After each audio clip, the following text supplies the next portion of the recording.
Halo penonton Cokro TV, berjumpa lagi dengan saya Karen Poru di Suara Karen. Tapi saat ini bukan saatnya untuk monolog. Pada saat ini saya akan berbincang-bincang dengan sahabat-sahabat saya dari Komite Solidaritas Pelindung Perempuan dan Anak KSPPA Kota Bandung. Kebetulan saya sendiri adalah koordinator KSPPA dari pusat. Dan kami bersama-sama dengan KSPPA dari seluruh Indonesia, khususnya sekarang kita mau bicara tentang KSPPA Kota Bandung yang menangani berbagai macam kasus. Termasuk kalau pemirsa ingat, ini kasus yang sangat viral dulu adalah kasus Ustadz Jabul Heri Wirawan. Inilah mereka yang ada di lapangan, orang-orang yang mengungkap apa yang terjadi terhadap korban-korban santri-santri itu. Inilah mereka. Saya perkenalkan Bro Yoel Yosafat. Halo Sis. Dan Sis Balkis. Halo. Sis Balkis dan Bro Yoel. Dan Bro Yoel ini adalah bukan hanya anak muda yang hebat, bukan hanya dia hebat aja gitu ya. Dan dia juga punya kepedulian gitu terhadap masyarakat, terhadap perempuan dan anak. Dan beliau pun adalah anggota dewan semuda ini. Wah, luar biasa banget ya. Dan punya kepedulian yang luar biasa. Beberapa kali saya juga ikut turun sama Bro Yoel ke lapangan juga gitu.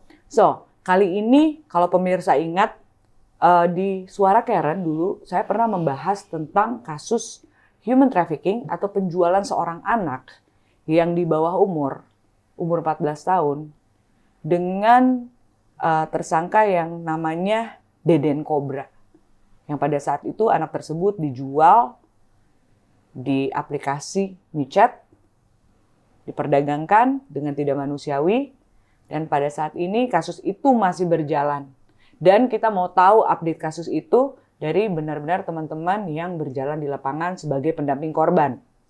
Nah, di sini saya mau mengorek apa saja sih yang terjadi di lapangan dan apa saja yang mereka alami pada saat mendampingi korban. Dan tentu saja bukan hanya korban tapi keluarganya juga dan banyak proses lain yang terjadi di lapangan.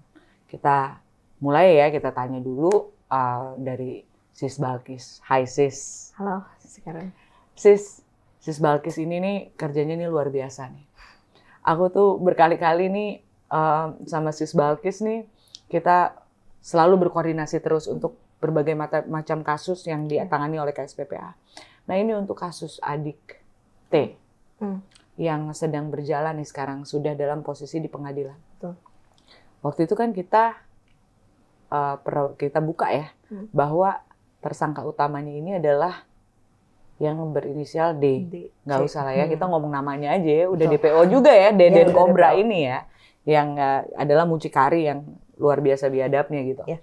So, aku pengen tahu dong Sis, maksudnya gimana perjalanan kalian di lapangan dong? Untuk pendampingan korbannya sendiri, bagaimana kondisi mental si korban dan keluarganya itu seperti apa? Dan sampai mana kasusnya? Untuk penanganannya sendiri sih dari awal karena dari keluarga yang emang sangat amat kurang ya sih, sorry.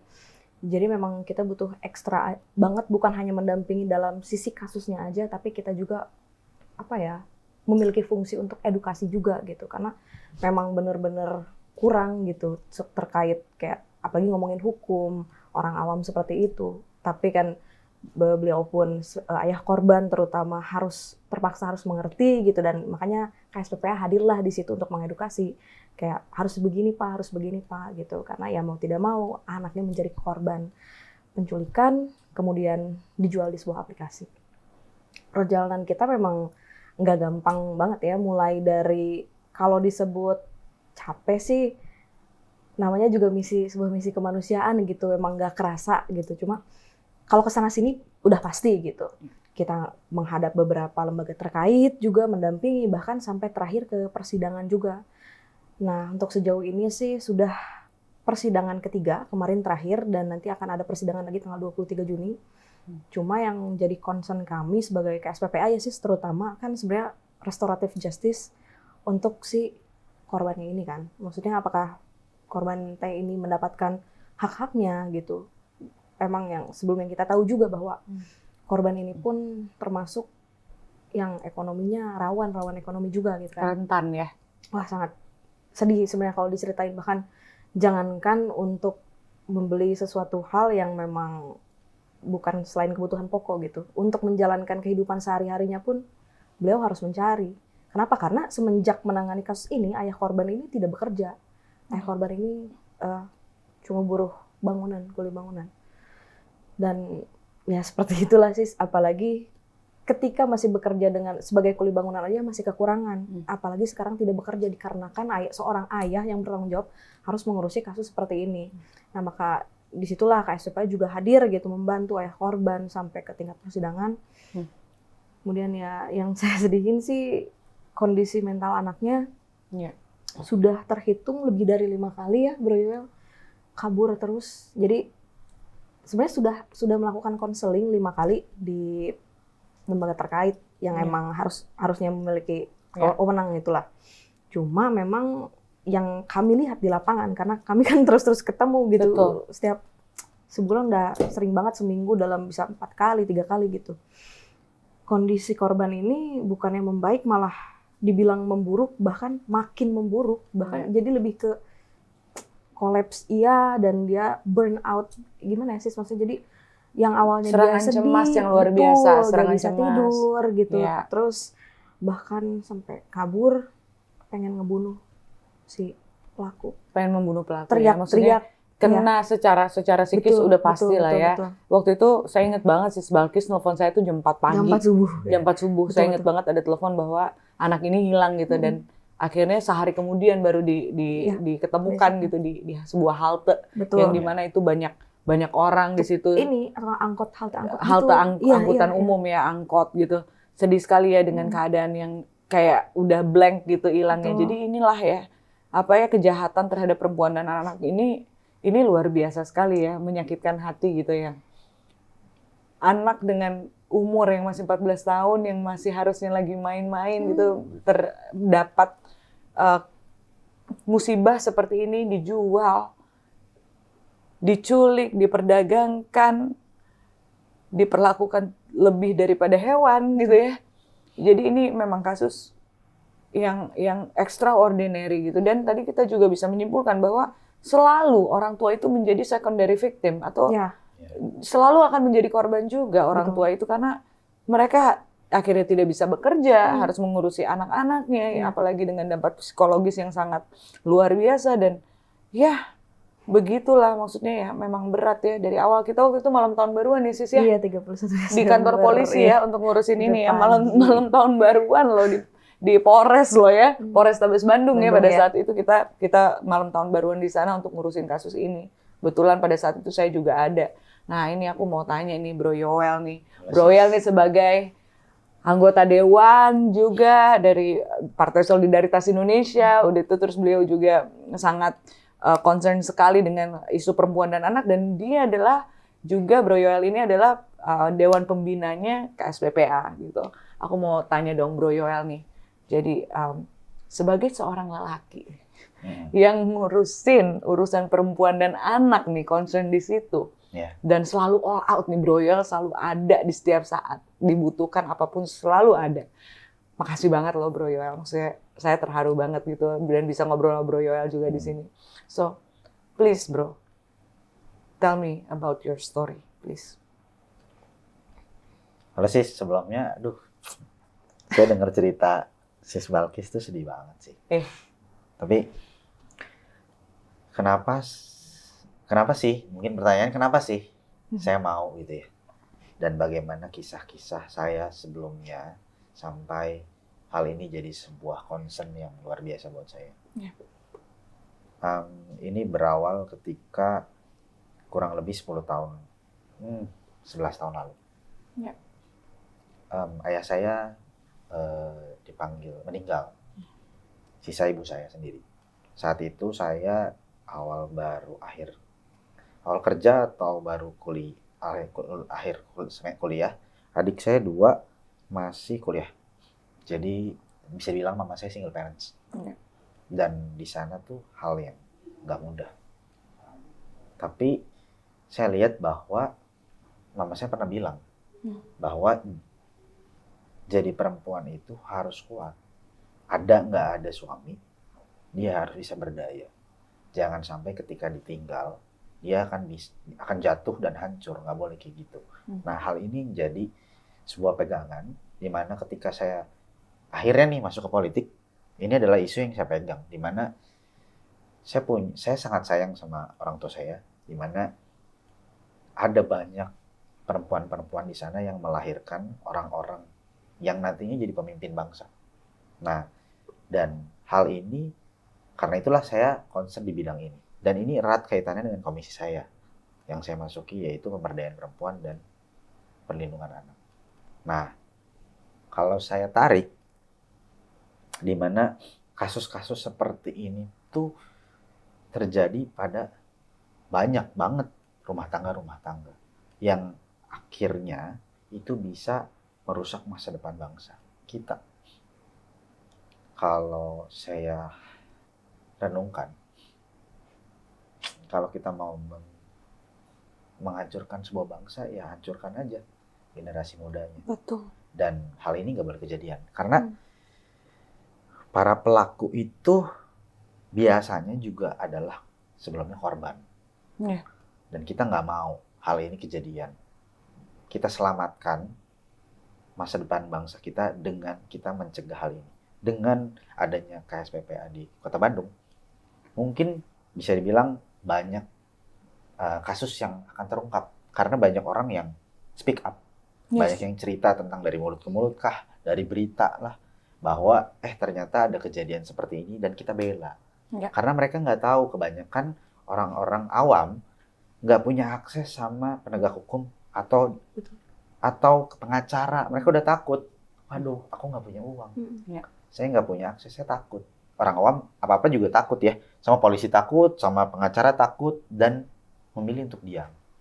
Kalau ini terjadi terus, dan banyak banget kejadian di khususnya Kota Bandung, kalau orang sakit nggak ada gejalanya, nggak kelihatan, nggak akan sembuh. Jadi kita membangunkan orang-orang bahwa hal ini jadi sesuatu yang penting, dan pemerintah tuh perlu memberi perhatian khusus untuk ini. Kalau peduli sama masa depan, pedulilah sama anak. Kalau peduli sama anak, pedulilah sama keluarga. Dan keluarga ini bagaimana kita bisa menjaga dan bikin regulasi dan segala macamnya dari pemerintah. Tapi itu adalah perjuangan yang cukup panjang di dalam politik. Nah, sekarang kita tarik lebih ke praktis, di mana apa dulu nih yang bisa kita lakukan secara nyata. Mereka butuh akses untuk melanjutkan ke tindakan hukum, baik ke kepolisian atau ke pengacara, kita bantuin. Mereka nggak tahu backingannya siapa dan segala macam. Oke, saya sebagai anggota legislatif, sebagai anggota dewan, saya backingin. Saya yang ada ya ibaratnya saya di depan mereka lah ya. Kalau ada apa-apa, nanti saya yang ngurusin. Nah, hal ini yang mungkin saya bisa lakukan. Dimana saya berharap dengan adanya kasus yang kita tangani, terbantu orang. Ada lagi kasus lagi terbantu. Nah, makin lama itu orang-orang akan banyak yang cerita. Dan akhirnya kasus-kasus ini tuh terbuka. Dan orang-orang banyak yang concern, yang peduli. Ujung-ujungnya apa sih? Ujung-ujungnya tuh saya punya impian di mana ada perda. Nanti ada di Kota Bandung. Kalau misalnya sekarang masih undang-undang, nanti akan ada perda. Nah, setelah itu di mana nggak ada lagi sih kasus-kasus kayak gini ke depannya di Kota Bandung. Itu sih impian saya. Karena ya balik lagi, kalau bangsa mau maju, kita harus peduli sama generasi muda. Kalau mau generasi muda yang baik itu dari sebuah keluarga, itu sih. Dari mulai jadi Bro Yohel luar biasa sekali. Jadi dari skup yang paling kecil itu adalah pembentukan di mana seorang manusia itu terbentuk karakternya. Mulai dari keluarga. Keluarga yang sehat, keluarga yang baik, baru setelah itu edukasi yang pertama-pertama adalah ada di keluarga. Setelah itu baru edukasi ketika dia sekolah, ketika dia bergaul. Di situ pembentukan anak di masa-masa emas gitu. Jadi luar biasa sekali gitu. Jadi efek dari sebuah masa kecil yang di dalam keluarga itu sangat penting sekali untuk menentukan masa depan anak-anak ini gitu. Iya. So aku pikir justru ini benar-benar harus orang-orang harus banyak buka mata gitu bahwa kejadian seperti ini tuh terlalu banyak. Ini seperti pucuk gunung es yang kecil di atas tapi di bawah makin tenggelam, makin besar di bawah. Banyak yang nggak terungkap. Dan kita berkali-kali ya Bro Yoel ya, kita tuh banyak banget ketemuin kasus yang dimana orang malah udah paranoid duluan gitu loh. Betul. Untuk melapor. Karena takutnya wah prosesnya ribet lah inilah ya. Mungkin harus banyak Bro Yoel yang lain nih di legislatif nih. Yeah. Baik dari pemerintah, dari DPR RI sampai DPRD semua mungkin harus punya hati yang benar-benar bersih untuk melayani masyarakat. Itu yang kita butuhkan. Saya baru ngelihat gitu loh. Apa ya benar-benar anggota dewan gitu yang ya mungkin karena saya dekat aja kali ya sama Bro Yoel kali ya. Jadi saya ngelihat benar-benar anggota legislatif yang kemana-mana di resesnya aja gitu. Dia naik motor Scoopy. Nggak boleh nyebut merek ya, mereknya tolong di. Dia naik motor bebek, tas ranselnya tuh lucu banget deh.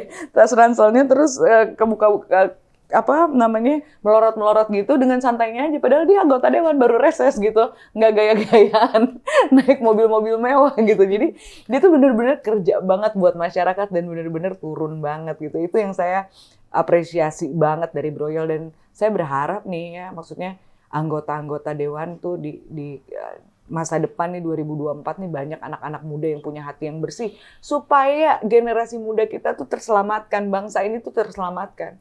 Apalagi kekerasan terhadap perempuan dan anak ini adalah kasus yang nggak seksi, nggak dilihat, seperti kasus yang biasa aja. Padahal ya udah benar kata Bro Yoel tadi, kalau menghancurkan sebuah bangsa ya hancurin aja generasi mudanya, beres selesai semua, hancur semua, habis kita, gitu. Well, untuk kasus pendampingan dari KSPPA sendiri ya, udah banyak kan kasus yang didampingi ya.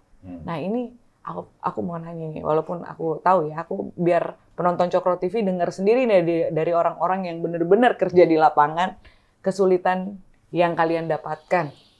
Dari depan sampai belakang, dengan ringkas gitu loh bro. Kesulitannya ya. Oke. Ini saya ceritain mulai dari pertama, kalau kita mau di dalam sebuah organisasi, kita pasti harus punya sumber daya manusia. Sumber daya manusia kita terbatas, sis. Nggak semua orang peduli sama hal-hal ini. Mungkin ada orang bisa ngomong, semangat ya, yang kuat ya. Tapi belum tentu ada orang yang mau ikutan untuk, yuk, kamu butuh apa? Sini saya bantuin. Itu jarak banget. Itu yang pertama, orang. Jadi kita terbatas banget soal orang. Jadi mungkin pemirsa Cokro TV ya, mungkin kalau ada yang tergerak, kita sangat membuka banget buat orang-orang yang bisa bantuin sama-sama kerja bareng-bareng kita.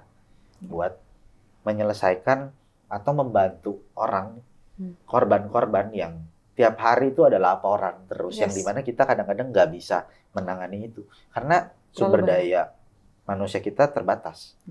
Karena yang ini masih belum kelar, udah ada lagi. Jadi kita kayak, apa ya, kayak kadang-kadang kelebihan beban untuk hal itu. Itu yang pertama.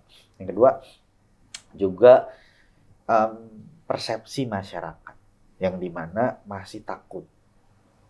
Masih takut untuk memberitakan yang dialami. Karena hal ini bikin dia malu kah? Atau bikin dia lebih sulit kah? Takutnya seperti apa? Padahal kalau ada cerita, curhat dan ini diberesin, maka kalau sakit, ketahuan, ada obatnya. Kalau ditutupi, ya akan gitu terus. Biar nggak ada kejadian lagi di luar sana yang sama. Nah ini. Selain itu juga, kita juga ada tantangan di mana soal pendanaan. Di mana kita semua juga butuh, kalau ada pergerakan, kita butuh operasional, kita butuh bantuin orang.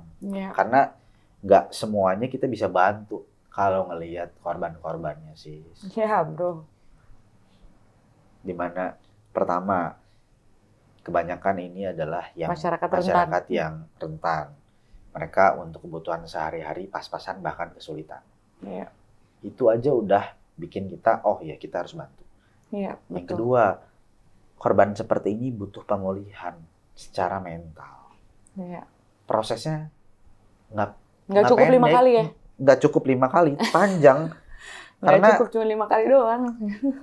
karena ya mungkin kita bisa alami sendiri ya, Iya. bahwa gimana kita mau menyembuhkan sakit hati yang biasa aja, mungkin bisa proses berbulan-bulan untuk memaafkan seseorang dan buat move on. Apalagi dengan kasus seperti ini. Iya. Itu dewasa. Kalau Iya. anak masih bertumbuh, ini gimana nih ke depannya? Apakah dia punya trauma? Apakah dia masa depannya akan menjadi pelaku juga mungkin? Bagaimana itu supaya jangan kejadian? Bagaimana dia mau mewujudkan cita-cita? Iya. Nah, hal ini yang kita perlu bantuan juga Iya. untuk psikolog, bahkan mungkin psikiater, Iya. baik buat korban atau keluarga korban. Betul. Atau Semuanya mungkin perlu. Atau mungkin Pelaku. dari kita-kita semua di KSPPA juga. Betul. Dan pelaku juga perlu ya. Maksudnya kalau pelaku ya mereka memang harus dipulihkan secara mental sebelum mereka dikembalikan ke masyarakat. Kalau enggak, menurut saya udah aja hukum aja ya selama-lamanya ya Kita kan. juga harus menghargai bahwa mereka juga Iya. manusia. Manusia juga. Jadi tapi ya KSPPA kita juga menangani kasus-kasus ini terus di lapangan ya bro. Kita ngerasa banget ya depresif juga kita Iya, jadinya. kita juga. Kita butuh healing guys. Cuman inilah pekerjaan KSPPA, Komite Solidaritas Pelindung Perempuan dan Anak gitu ya. Sis Balkis dengan ini seorang perempuan. Ada lagi satu namanya Sis Neneng, dia ada di bawah. Emang orangnya agak pemalu untuk ngobrol gitu. Jadi beliau ada di bawah. Beliau ini sama Sis Neneng mencari korban, naik motor berdua malam-malam. Saya sampai suruh-suruh mereka pulang nggak mau pulang sampai mereka nggak tidur 2 hari untuk sampai korban itu dapat, gitu loh. Itu saya broken banget rasanya. Dan guys, kita KSPPA akan buat crowdfunding bentar lagi supaya masyarakat yang peduli juga bisa ikut berpartisipasi dalam pergerakan kita juga. Kalau misalnya gini, ada yang mau volunteer secara tenaga, punya hati, yang mau volunteer, yang mau membantu kita secara pendanaan untuk pergerakan KSPPA, karena KSPPA ini kan terbentuk di beberapa provinsi di Indonesia. Yeah. Tapi yang kebetulan yang paling ekstrim dan yang paling luar biasa itu adalah KSPPA Kota Bandung, yang kasusnya tuh kasus besar ya, dan ini mungkin kasus yang udah internasional kelas lah gitu ya. Sampai kasus yang kalian dampingi pertama kali KSPPA Bandung itu terbentuk, itu kan langsung kasus Heri Wirawan tuh bro. Iya. Itu sampai masuk ke media internasional loh. Di seluruh dunia loh itu kasus gitu loh. Kalau pada saat aku harus kasih kredit ke kalian, kita semua harus kasih kredit untuk ke Komite Solidaritas Pelindung Perempuan dan Anak.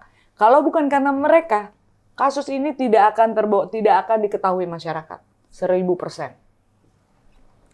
Kalau misalnya anak-anak muda ini, istilah kita kalau ini kita nggak speak up tentang permasalahan ini, nggak akan ada yang tahu tentang kasus-kasus ini. Sama juga dengan kasus yang nanti akan kita kuak lagi tentang human trafficking atau penjualan anak ini, yang masih kita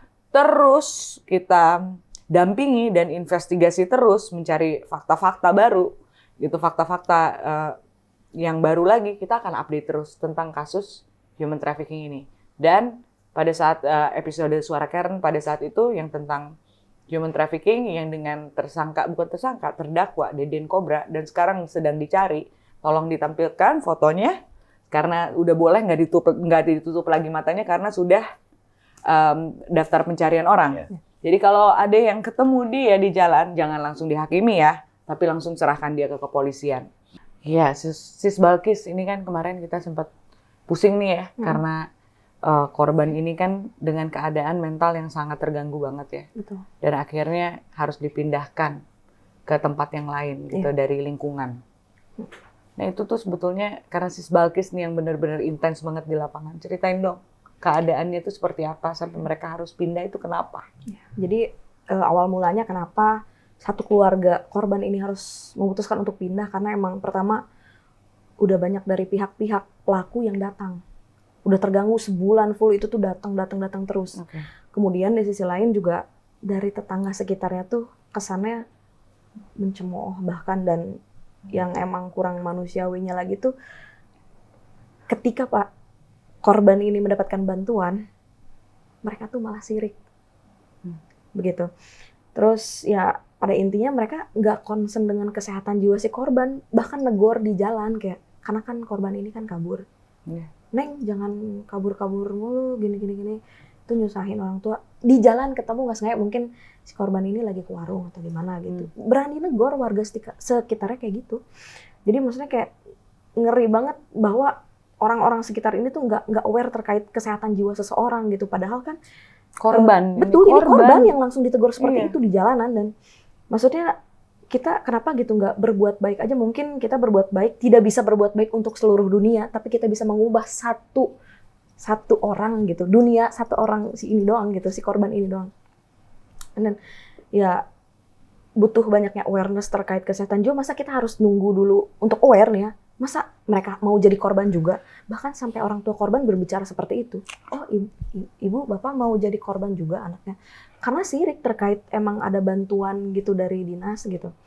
Malah sirik seperti itu. Kemudian ya yang harus ditekankan lagi terkait edukasi. Jadi selain advokasi, tapi kita juga ada edukasi juga gitu. Memang dibilang mudah, nggak mudah juga. Dibilang berat, sudah pasti berat gitu. Selain advokasi, kita juga edukasi, menyadarkan awareness terkait kesehatan jiwanya juga, terkait isu pelecehan seksual dan yang lain-lain gitu. Dan bahkan beberapa dari tim kita, saya dan Sis Neneng berdua sering juga ke-trigger karena sebetulnya kita juga sama pernah menjadi korban kekerasan. Ya. Tuh, seperti itu. Jadi memang nggak mudah banget.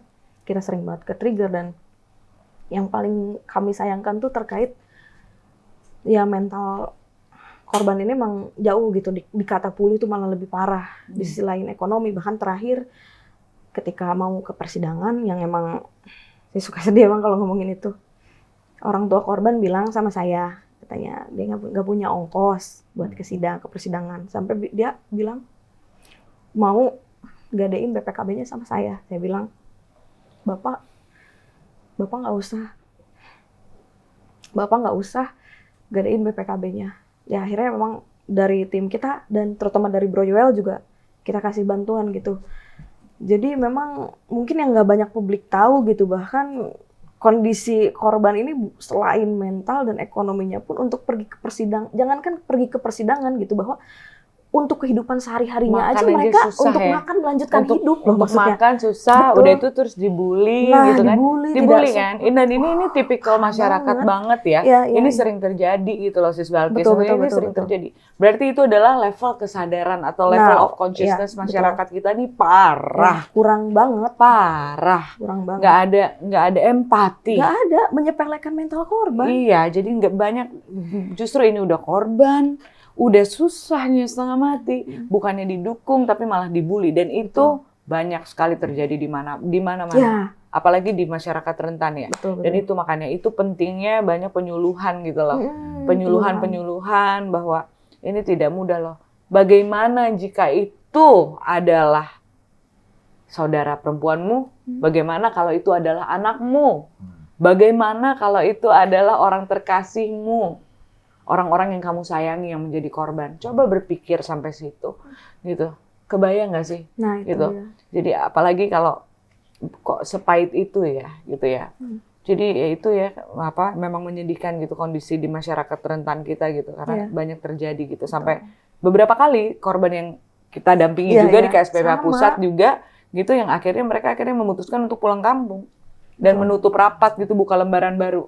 Kasian ya, maksudnya benar-benar separah itu keadaannya. So ini dia gitu kan, kita kan juga sering terbentur ya dengan masalah mereka akhirnya harus pindah ke tempat lain. Jadi menonton Cokro TV kita nih KSPPA nih, kita seperti Bro Yoel bilang gitu, mungkin banyak orang yang punya uang gitu, tapi nggak banyak orang yang mau ngasih tenaga, pikiran, waktu. Kita nggak punya uang, tapi kita punya tenaga, kita punya waktu, dan kita punya empati, kita punya passion untuk membantu para korban ini. Karena kebanyakan kita semua juga, tim dari KSPPA ini adalah orang-orang yang juga pernah mengalami atau setidaknya melihat di depan mata kita yang terjadi kepada orang-orang yang tersayang terhadap kita. Jadi kita mempunyai satu frekuensi yang sama dengan para korban. So, ya itu dia Sis Balkis. Makanya please be strong. Dan kalau misalnya lagi Bro Yoel juga, kita semua di sini, ada Bro Mike juga, ada Sis Neneng juga, ada Sis Email dan Sis Hera juga. Kita yang team up gitu di sini semua gitu ya. Kita cuman sedikit memang. Tapi kita yakin kok, dari kita yang sedikit ini akan muncul Yoel-Yoel yang lain, akan muncul Balkis-Balkis yang lain, Michael yang lain, Karen yang lain, Hera yang lain, dan Email yang lain. Akan muncul lebih banyak lagi yang untuk pasukan pembela perempuan dan anak gitu. Jadi terima kasih banget untuk kehadiran kalian berdua. Gitu. I'm so blessed. Kita sangat diberkati oleh cerita-cerita ini, sharing, dan thank you so much untuk pekerjaan mulia yang udah dilakukan sama kalian. Tuhan memberkati, Tuhan kasih berkah, Tuhan kasih kekuatan dan segalanya yang terbaik untuk kalian dan untuk korban-korban yang KSPPA dampingi. Thank you guys. Baik penonton Cokro TV, begitulah bincang-bincang kita dengan Bro Yoel dan Sis Balkis. Semoga ini menjadi kekuatan baru dan spirit yang kuat untuk kita ke depannya untuk menginspirasi lebih banyak orang lagi. Sampai jumpa di Suara Karen berikutnya. Stop violence, speak up.